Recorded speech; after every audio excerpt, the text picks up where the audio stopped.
احد في دين بالعالم او اي انسان ممكن يعني يسب ارض الرسول.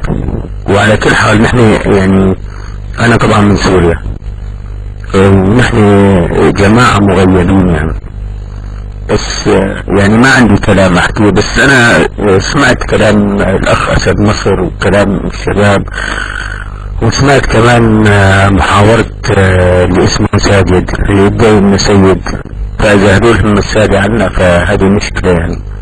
وانا ما عندي كلام احكيه، بس ان شاء الله هيك ادعوا لي ان الله يثبتني، وان شاء الله اكون معكم دائما باذن الله.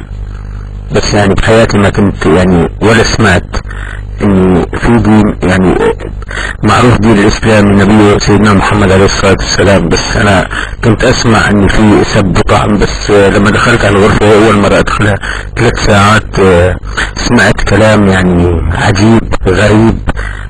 حسبنا الله ونعم الوكيل، واعذروني يا اخوان. السلام عليكم ورحمة الله وبركاته.